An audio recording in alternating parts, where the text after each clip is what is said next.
নমস্কার, অ্যাস্ট্রোইজডমে সবাইকে স্বাগতম। অগস্ট মাসের শেষ 15 দিন মকর রাশির জাতকদের প্রেম ও বিবাহিত জীবনে মিশ্র অভিজ্ঞতা নিয়ে আসবে। পঞ্চম ঘরের অধিপতি শুক্রের অনুকূল না হওয়া অবস্থান সম্পর্কের ক্ষেত্রে কিছুটা সন্দেহ ও ভুল বোঝাবুঝির পরিবেশ তৈরি করতে পারে, তবে এটি ভয় পাওয়ার মতো নয়, বরং সতর্ক থাকার সংকেত। যারা প্রেমে আছেন তাদের জন্য পারস্পরিক বিশ্বাস ও খোলামেলা আলোচনা সম্পর্ক মজবুত করার চাবিকাঠি হবে। বিবাহিতদের জন্য ছোটখাটো মতবিরোধ দেখা দিলেও তা দ্রুত মিটে যাবে।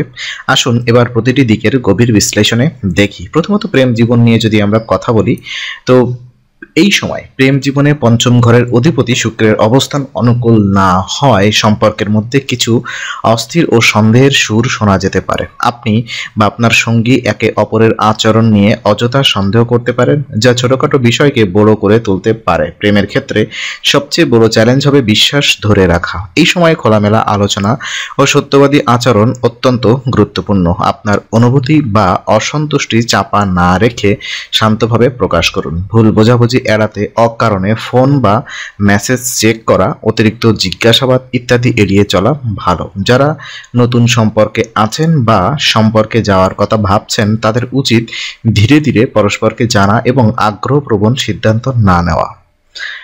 প্রেম জীবনে স্থিতি ফেরাতে একে অপরের পছন্দ অপছন্দ বোঝার চেষ্টা করুন। একসাথে সময় কাটান বা যৌথ সিদ্ধান্ত গুরুত্ব দিন। এছাড়া অহং বা একগুঁয়েমি কমিয়ে দিলে অনেক সমস্যাই সমাধান হয়ে যাবে। এ সময় আবেগের চেয়ে বাস্তবতাকে গুরুত্ব দেওয়া প্রেমকে আরো গভীর ও দীর্ঘস্থায়ী করবে। বিবাহিত জীবনের পরিস্থিতি নিয়ে যদি আমরা খোলাখুলি আলোকপাত করি, তো অগস্টের শেষার্ধে বিবাহিত জীবনে কিছু মতবিরোধ বা ভুল বোঝাবুঝি দেখা দিতে পারে, তবে এগুলো দীর্ঘস্থায়ী হবে না, বরং পরিস্থিতি সামলে নেওয়ার জন্য ধৈর্য ও বোঝাপড়া সবচেয়ে বড় হাতিয়ার হবে। আপনার সঙ্গী হয়তো কিছু বিষয়ে অতি সংবেদনশীল হয়ে পড়তে পারেন, কিংবা অতীতের কোনো ছোটখাটো ঘটনা নিয়ে আলোচনায় যেতে পারেন। এই সময় কঠোর ভাষা ব্যবহার এড়িয়ে চলা ভালো, কারণ ছোট কথা থেকেও বড় বিতর্ক তৈরি হতে পারে। আপনার উচিত হবে সঙ্গীর দৃষ্টিভঙ্গি বুঝে নেওয়া এবং তাকে কথা বলার সুযোগ দেওয়া। আমি ঠিক তুমি ভুল এই ধরনের মনোভাব এড়িয়ে চলুন, বরং আমরা একসাথে সমাধান খুঁজে বের করব এই মানসিকতা নিন। এই সময় রোমান্টিক মুহূর্ত তৈরি করাও বিবাহিত সম্পর্কের জন্য কার্যকর হবে, যেমন একসাথে সময় কাটানো, অতীতের সুন্দর স্মৃতি মনে করানো ইত্যাদি ব্যাপার। সার্বিকভাবে যে কোনো সমস্যার সমাধানে আন্তরিকতা ও ভালোবাসা বজায় রাখলে এই সময়ের চ্যালেঞ্জই সহজে কাটিয়ে উঠতে পারবেন। সিঙ্গেল জাতকদের প্রেমের সম্ভাবনা কি রয়েছে?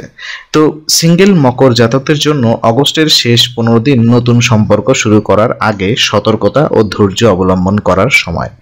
শুক্রের অবস্থান অনুকূল না থাকায় প্রথম পরিচয়েই অতিরিক্ত প্রত্যাশা বা আবেগে ভেসে যাওয়া থেকে বিরত থাকুন। নতুন কারোর সাথে পরিচয় হলে আগে তাদের সম্পর্কে পর্যাপ্ত সময় নিয়ে ভাবুন। তাদের আচরণ, মূল্যবোধ ও জীবনধারা বোঝার চেষ্টা করুন। সম্পর্কের ক্ষেত্রে বিশ্বাস গড়ে তুলতে গেলে ধীরে ধীরে এগোনোই ভালো। এ সময় এমন কিছু পরিস্থিতি আসতে পারে যেখানে সামান্য ভুল বোঝাবুঝি বা বাইরের কারোর মন্তব্য আপনার মনকে প্রভাবিত করতে পারে। তাই নিজের অন্তরের অনুভূতি ও যুক্তি মিলিয়ে সিদ্ধান্ত নিন।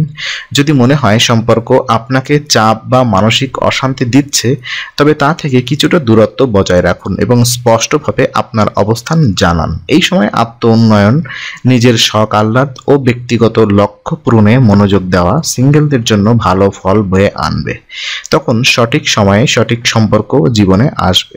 তো কিছু পরামর্শ এক্ষেত্রে আমি আপনাদেরকে দিব। মকর রাশির জন্য অগস্টের শেষ 15 দিন প্রেম ও বিবাহিত জীবনে ধৈর্য, বোঝাপড়া এবং বিশ্বাসের পরীক্ষা নেওয়ার সময়।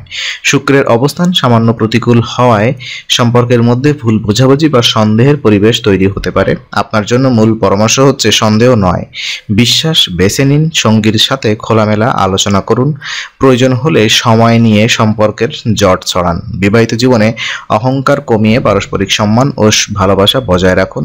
সম্পর্কের সমস্যা বড় হওয়ার আগে সমাধানের পথে এগোনোই সেরা সিদ্ধান্ত। সিঙ্গেলদের জন্য এখনই আবেগপ্রবণ হয়ে নতুন সম্পর্কে ঝাঁপ না দেওয়া বুদ্ধিমানের কাজ হবে, বরং সম্ভাব্য সঙ্গীর চরিত্র, জীবন দৃষ্টি ও মানসিকতার সাথে নিজের মিল আছে কিনা তা যাচাই করে এগোনোই উচিত। স্বাস্থ্যের দিক থেকে যদিও বড় কোনো সমস্যা দেখা দেবে না, তবে মানসিক চাপ এড়াতে হালকা ব্যায়াম, ধ্যান বা হাঁটাহাঁটি করুন। সবচেয়ে বড় কথা, বিশ্বাস, ভালোবাসা ও সহযোগিতাই আপনার সম্পর্কের আসল ভিত্তি। বিশেষ কিছু উপায় যদি আমি আপনাদেরকে বলি, তো এই সময়ের চ্যালেঞ্জ মোকাবেলায় জ্যোতিষশাস্ত্রের কিছু উপায় বিশেষভাবে উপকারী হতে পারে। প্রথমত, ধার্মিক স্থানে চাল ও গুড়া অথবা গুড় দান করুন। এটি শুক্রের প্রতিকূল প্রভাব কমিয়ে আনতে সহায়তা করবে এবং সম্পর্কের মধ্যে মিষ্টতা ফিরিয়ে আনবে।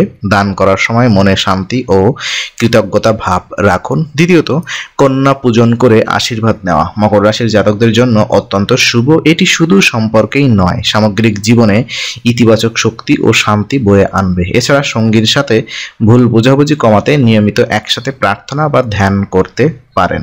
এতে মানসিক সমন্বয় বাড়বে এবং সন্দেহ কমে যাবে। প্রতিদিন অন্তত কয়েক মিনিট সূর্যোদয়ের সময় ইতিবাচক প্রতিজ্ঞা করুন, যেমন আমার সম্পর্কে ভালোবাসা ও শান্তি বজায় থাকবে। এই উপায়গুলো নিয়মিত করলে অগস্টের শেষ 15 দিনের প্রতিকূল প্রভাব অনেকটাই হ্রাস পাবে এবং আপনার প্রেম ও দাম্পত্য জীবন নতুন উদ্যমে এগোবে। আজকে আলোচনা আমরা এখানেই ইতি করছি। আমরা আশা করি এটি আপনার মনে নতুন কিছু আলোর সঞ্চার করেছে। যদি ভিডিওটি আপনার ভালো লেগে থাকে তবে লাইক দিতে ভুলবেন না। আপনার মতামত জানাতে কমেন্ট করুন এবং প্রিয়জনদের সঙ্গে শেয়ার করে তাদের জীবনেও আলোর বার্তা পৌঁছে দিন। আর অবশ্যই আমাদের চ্যানেলটি সাবস্ক্রাইব করুন, কারণ এখানে আমরা প্রতি মুহূর্তে নতুন আলো ও জ্ঞানের কথা নিয়ে আসি। আবার দেখা হবে, ততক্ষণ ভালো থাকুন, শান্তিতে থাকুন। নমস্কার।